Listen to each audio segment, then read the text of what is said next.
hello to everyone. Thank you for joining. I'll be sharing with you prenatal and postnatal nutrition essentials. Just to share a little bit about myself, next slide, please. As I shared, I am a teaching assistant here at Bauman, but I also am a grad. So I graduated from this program. I've moved through the curriculum. I've experienced it. I was also a student tutor. I graduated back in 2022. And I actually took what I've learned and alchemized it into a private practice where I am a holistic nutritionist and also a postpartum Ayurvedic doula. I also teach yoga and I specialize in prenatal and postnatal yoga teaching. So, as you can see, a lot of my specialty focuses on maternal health. And especially through nutrition, I really truly believe food is medicine, and it was what drew me into Bowman. And I still practice, and that's my approach. And why I chose maternal health, I am a mama of four. So I have four young kids myself. They're 8 and younger. And truly, I've utilized what I've learned in nutrition and incorporated for my own self through my own postpartum and prenatal journey, but also with the moms that I currently work with. So that's a little bit about me. Next slide, please. So, role of nutrition. So, nutrition plays a powerful role. Like I shared with you, food is medicine, and I truly have witnessed it, have experienced it, and how it supports in these two different transformative phases is in prenatal. So, it supports with fetal development. So, everything that mom eats are building blocks for what baby's body is being built. Also, it helps reduce complications. So, more common nowadays is gestational diabetes, preeclampsia, anxiety and depression is also something that's very common. And I've worked with moms who were diagnosed with gestational diabetes, and through nutrition, they were able to decrease the severity of those treatments. So, even some of them were able to prevent and remove gestational diabetes completely through diet and lifestyle changes. So, nutrition is really powerful. Also, placenta health. So, the placenta is this lifeline between mom and babe. And so, it delivers oxygen, nutrients, and also removes waste. And nutrition helps supports keeping placenta healthy and also strong. And some of the key nutrients that I will mention throughout the presentation are iron, protein, and omega 3s. And we'll talk more about that. Also, in postnatal, postpartum, um, being a postpartum Ayurvedic doula, I really have seen the powerfulness of nutrition in recovery. It helps with speeding up recovery, storing energy, supporting breastfeeding, which is a journey within itself. Breastfeeding alone can increase caloric intake up to 500 calories per day. So imagine needing really nutrient dense foods to help support in creating the production, but also to make sure that mama is getting those nutrients, because all the nutrients will go to babe. So really making sure mom is getting nutrient rich foods. Also, with preventing postpartum depression, especially during those early days, there's this huge fluctuation of mood swings and hormones that happens that is just part of the process of healing. And so a lot of key nutrients like omega 3s, vitamin B, magnesium really help support in stabilizing hormones and also reducing the severity of postpartum depression. So the role alone of nutrition can be so supportive and really help in pregnancy and postpartum. So I'm going to talk more about the nutrients that I shared earlier. Next slide. And these are, I believe, there's so many different nutrients out there, but what I have seen and work with moms to be really foundational during pregnancy and postpartum are these key nutrients. So the first being iron and folate. So iron is essential, right? It helps with making red blood cells. It carries oxygen to both babe and mom during pregnancy. Also, during pregnancy, moms experience a volume blood increase of nearly 50%. So imagine that amount of blood and how much iron is needed. And so, really making sure moms during pregnancy receive food sources that are iron rich. Um, Also, folate. So, folate is essential. You'll see a lot of supplements and pregnancy vitamins that will have folic acid, which is the synthetic form of folate. And folate is B vitamin 9. And what it's essential for is for cell growth, DNA formation, also red blood cell production, and brain and spinal development for babe. So, a lot of key essential functions that both folate and iron are needed for pregnancy and postpartum. And so, what are these food sources? So, red meat is the best form of iron because it's complete in essentials for iron, but also lentils and beans. Sometimes some moms don't like animal protein, and I've experienced this quite often. So lentils and beans are great sources of plant-based iron. Also dark leafy greens, collard greens, Swiss chard, bok choy, and then also for B vitamin 9, folate, dark leafy greens. So, having dark leafy greens within pregnancy and postpartum or prenatal and postnatal is a way to do like a twofer so that mom is getting those key nutrients of both iron and folate. And just a quick tip in helping support with those food nutrients, pairing iron rich foods, so the meats, the lentils, the dark leafy greens with vitamin C. So squeezing maybe some lemon on top of a leafy green will help with the absorption into the body so that mom is really absorbing that nutrient richness of the iron. And then one note is that caffeine can block the absorption. So making sure when you're working with a mom that you are separating a couple of hours between the caffeine with the iron rich food so that mom is really getting that iron support. So that is folate and iron. Next is omega 3. So omega 3s is really supportive in brain and nervous system development for babe, but also for brain health for mom. So with supporting baby's brain and nervous system, omega 3 such as DHA are key building blocks in supporting this development. Also, the brain is 60% made of fat. So imagine if mom is not getting a complete source of healthy fats, that's going to really affect how moms, you hear sometimes there's brain fog or just like loss of clarity or memory loss are sometimes symptoms that moms will talk about during pregnancy, especially or even in postpartum. And so including healthy fats such as omega 3s is really supportive in decreasing that those symptoms. I'm just going to check here. Also cooking in cast iron. Yes, right. Brina, that's great. Yeah, cooking in cast iron also helps. Thank you for sharing. And it also omega 3s help enhance vision and eye health. And then again, in postpartum and postnatal, omega 3s will help reduce inflammation, which can increase, especially if mom's had a C section or just a water retention that happens from all the medications that can be given to mom during labor and delivery. So, adding that rich omega 3 food sources, such as fatty fishes like salmon, sardines, and mackerels, are great sources of DHA and EPA, which are forms of omega 3s.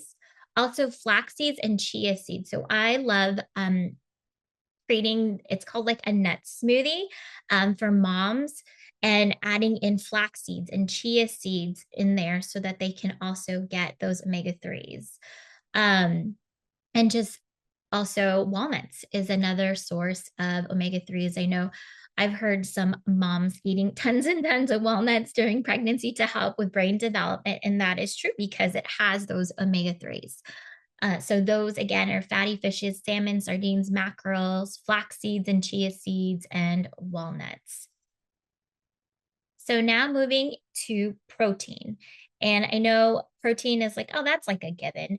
But a lot of times, a lot of moms and sometimes women, especially, are not really consuming the necessary amount of protein. And protein is so key and essential in fetal growth, also with developing babies' organs and muscles, with placenta health, and also prevents excessive weight gain. And it is key in postpartum healing with breast milk production, or if moms had a C section. It also helps with tissue repair. Another part of protein is collagen. And I know there's like a lot of collagen supplements out there. I've had some moms ask me about, like, should I take collagen supplements? And I'm always big about having food sources of rather than going to supplements first, because food source is bioavailable. So that what that means is that it's made up of similar components of your body, which you will learn within the nutrition program. And what that means is the body will absorb quickly all the nutrients that are required in food, whereas if it was a supplement, it has to process, it requires more energy to break it down. So it just requires more work, where rather if you have food sources, it will readily absorb. So my favorite form of collagen is bone broth. And I make this homemade bone broth that I always give to all my mom clients. And because it has also those minerals of calcium, magnesium, which is also key and essential during postpartum, but also pregnancy. So, some best food sources for protein, which I probably many of you know, is eggs, which is also a great source of choline. Animal sources, chicken, turkey, beans, lentils for the moms that are more liking plant based options, and then also fish. So, salmon, mackerel, sardines. And so, as you can see, a lot of the food sources they overlap with each other, right? So, you're getting a lot of synergistic support from when you're choosing these food sources that will supply all these key nutrients of folate, iron, omega 3s, and protein and collagen.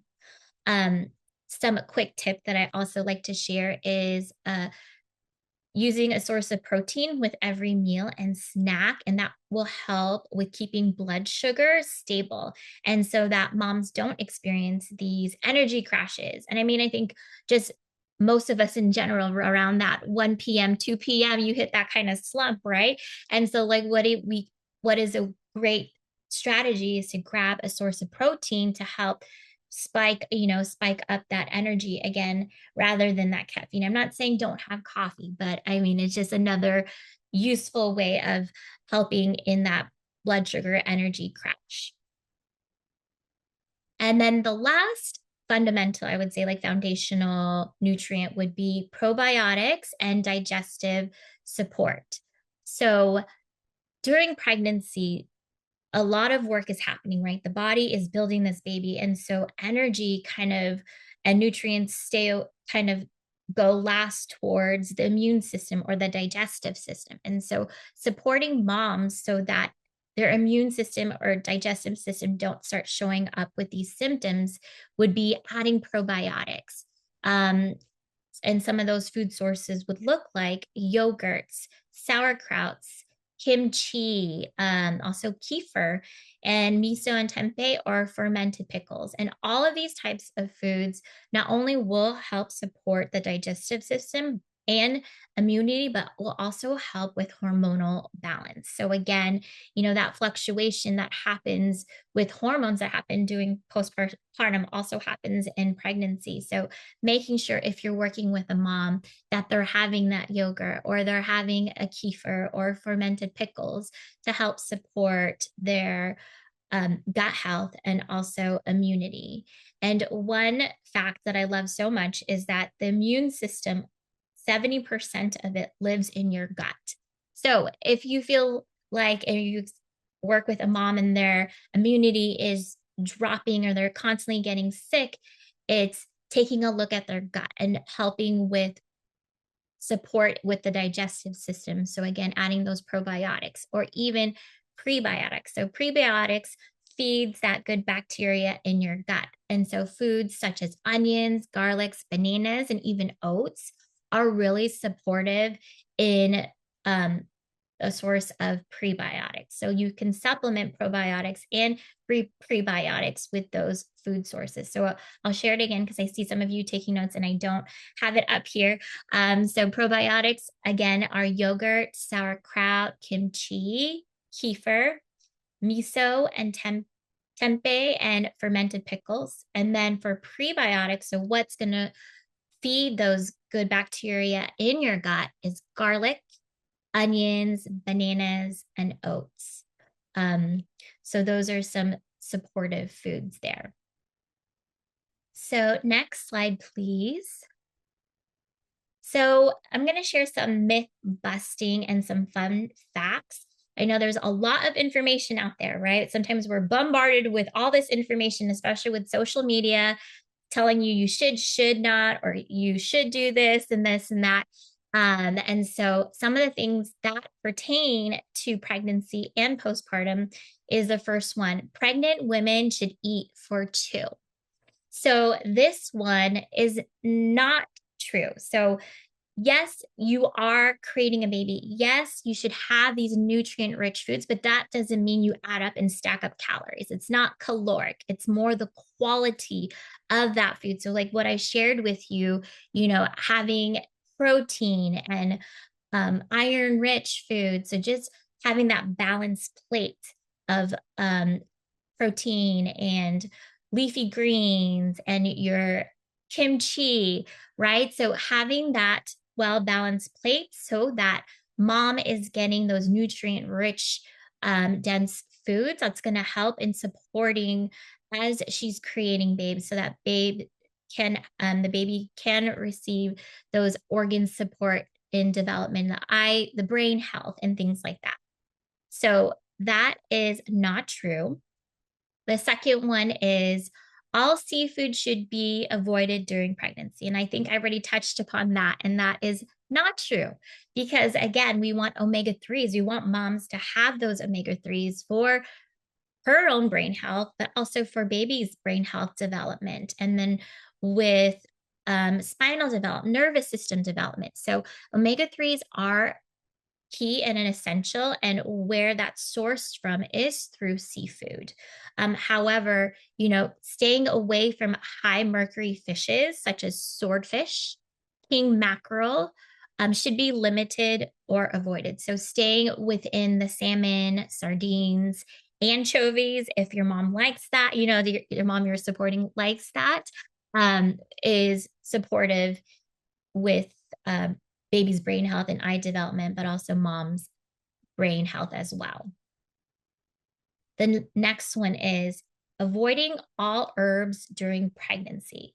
So this is not true, but I will say being cognizant, if you are going to offer herbs, being cognizant of what is not contradictive to pregnancy or postpartum. So some safe herbs such as ginger, which is really great for nausea, peppermint, which is soothing for digestion, red raspberry leaf, which is great for postpartum and helps with toning the uterus. So as the uterus is contracting back, it will help support with that. And then also nettle. Nettle leaf tea also helps with contracting and supporting the uterus as well. So just making sure, using these types of safe herbs, using trusted sources and also practitioners, working with those that are herbal certified when you are looking outside of those types of herbs. But herbs are supportive in pregnancy and postpartum. So I just wanted to get your feedback here. Thank you. And see if you've heard anything in regards to myths for pregnancy or postpartum, if you want to drop it in the chat. And I would love to hear from you all and see what you've heard. If nothing, and if I've already covered them, then, no worries of having to add anything else.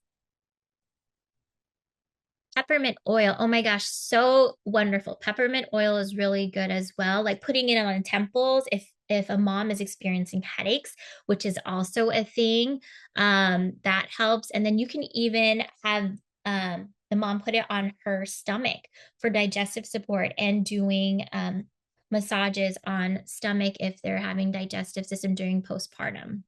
But yeah, digestive. But oh, not eating it. Yeah, I wouldn't eat it unless yeah, I haven't come across a specific oil for peppermint, but I would do peppermint tea. There's teas out there that are peppermint. Traditional Medicine is a brand that I go towards because of their tea bags have gone through several testing as well to decrease milk supply. So I mean, if mom is having it in small increments, and if that's something is that you've noticed, then you can switch to ginger. But peppermint would be great. I would say more so like for first trimester if mom is having nausea. But so if that is something like of concern, switching to ginger tea would be good.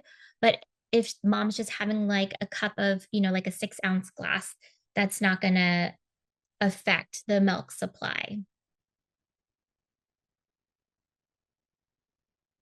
Any other questions or any other myths?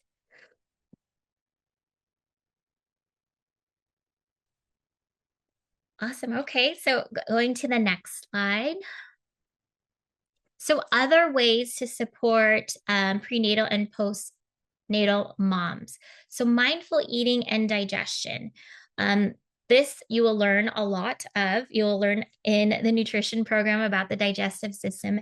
And one thing that you will learn is that the digestive system actually starts in the brain.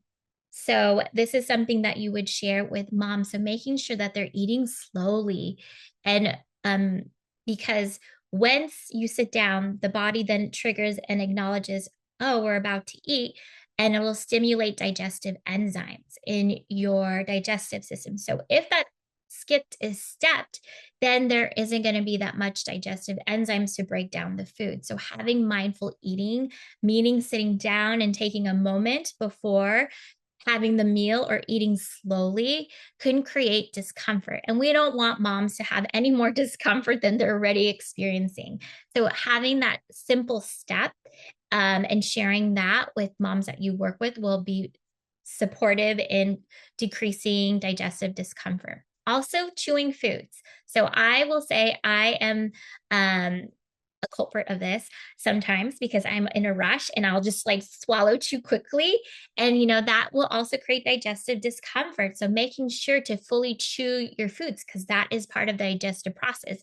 Not only is it breaking it down with your teeth, but there are also enzymes in your mouth that is breaking that down. So having moms fully chew their food, especially during postpartum, because when mom is in postpartum, they're probably doing like 10 things like having to nurse babe or feeding babe or changing diaper. And so like eating and nourishing themselves will become less a priority. And when they do eat, they're maybe wanting to scarf it down quickly because I got to take care of their baby. So making sure that they're chewing their foods will help with their healing digestive system. Also, traditional postpartum healing foods. So I am also trained in Ayurveda, which is an Eastern medicine approach. And so one of the things is eating warm, cooked, easy to digest food. So avoiding raw and cold foods. And why is that? Because the digestive system, especially during postpartum, is not in its right place, right? And so it is still healing and it's not fully functionally properly working in its fullness. And so when you having your mom or the moms that you work with eating warm cooked foods, it's easier to digest versus where it's raw and cold and the body has to do more energy, more work, and that can create bloating and can create more gas. And so making sure that the moms that you work with are having cooked warm foods will help with decreasing and having gentler foods for the digestive system. So some examples of that would be soups, broths. Also, I stewed fruits. So one of the things that I make for moms that I work with is stewing some apples with dates and putting some ghee, so like healthy fats, and a little bit of water. And you put like cinnamon and cardamom, and it literally tastes like Christmas in a jar. So good.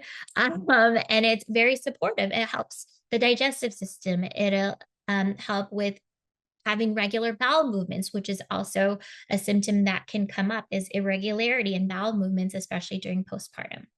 So making sure all the foods like are cooked and warm, so soups, broths, stewed fruits, rice porridges are really great during postpartum.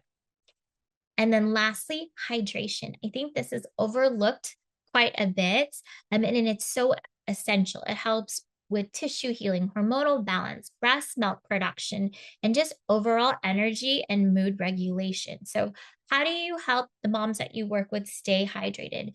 Having herbal teas. So, like I mentioned, ginger tea, nettle, um, Michelle, you mentioned you were asking about milk production. So fenugreek tea is really good as well for milk production. Bone broth. So I love bone broth, like I shared with you, because it has collagen, it has magnesium, it has calcium, all the minerals that are needed um, in supporting tissue and healing. Coconut water, another great source of um, hydration. And then infusing water with fruits or herbs. If you're the mom that you're working with doesn't like water, which can be a thing, infusing them with fruits will help give it some flavor. And then lastly, electrolytes. So electrolytes is important. So um, water isn't just coming out, it's staying and retaining within the body. So making sure that the moms that you work with have electrolytes as well. So by supporting hydration and digestion and choosing warm healing foods, you're not only just nourishing a new mom, but you're helping her rebuild strength and restore energy, and so that she can feel cared for in a real nourishing way. So those are some additional ways to support during prenatal and postnatal. Next slide, please. So what are some meal ideas? So for prenatal, energy boosting snacks. So some snacks to help with energy. So pairing fats and protein. So like and carbs. So almond apple slices with almond butter. And you can have the skin on the apple, which has fiber in it, which helps with bulking bowel stool. So having apple slices and almond butter it helps with bowel motility. Also, Greek yogurt with berries and adding chia seeds, which are omega-3s, is high in antioxidants and probiotics. Scrambled eggs with hummus. And hummus is great because it has chickpeas, and that is so supportive in hormonal balance.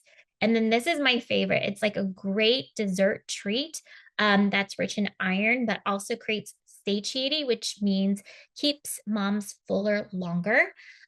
Is dates stuffed with nut butter, which is so good. And you can put them in the freezer, and it's literally like a dessert. Um, and then other snacks, so blood sugar balancing meals. So roasted veggies with salmon or tofu and brown rice, sweet potatoes with greens, and a protein like shredded chicken or turkey. And then oatmeal with almonds and cinnamon and banana is another great meal for blood sugar balancing. Some foods for helping with like nausea would be like keeping it bland. So again, lemon ginger tea, bone broth, which is really gentle on the stomach, crackers with protein, so like cheese or hard-boiled eggs, and then keeping meals small and frequent throughout the day will help prevent dips in blood sugar. So moving to postnatal. So some supportive foods for recovery would be like broths. So again, I mean, you're just going to hear me say this over and over again because I truly believe I call bone broth mama's liquid gold because mama's mama's milk is like liquid gold, right? And so like I think bone broth is mama's way of nourishing herself. So bone broth, chicken soup, also rice porridge. If you are wanting lactation friendly foods, so flax seeds, almonds, and dates are really great in milk production.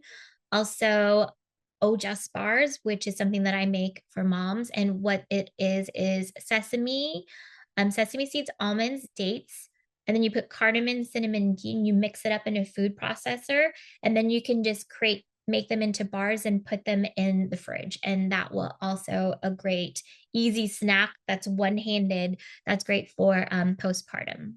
And then lastly, what are some meals, easy like one pot meals? So soups and stews in slow cookers, overnight oats in jars. I've had moms place like several jars in their freezer and just pull it out for the overnight oats.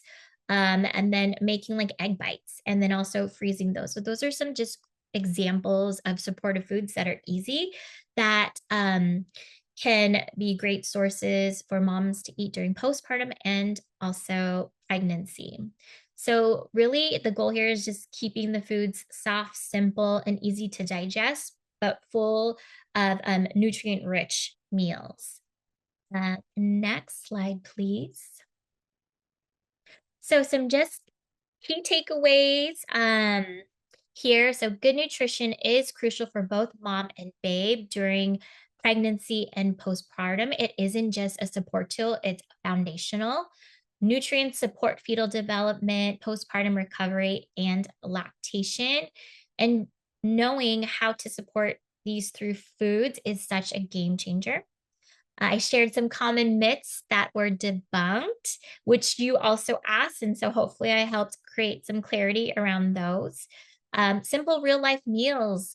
So hopefully you can share those and be a resource for new moms and can share like the bowl of soup or some pot stews that which can be really medicinal.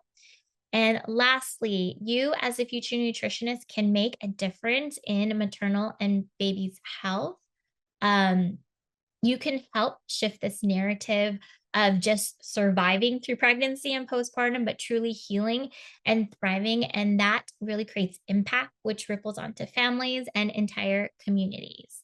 So, next slide, I'm just going to close with this quote that I found, I think is just in alignment of like what I truly believe in. And I think what food is nourishing a mother is nourishing a generation. When we support moms with the right nutrition, we empower them to heal, thrive, and care for the next generation with strength and vitality. So I hope you got some takeaways and some information that you can help moms in your community now.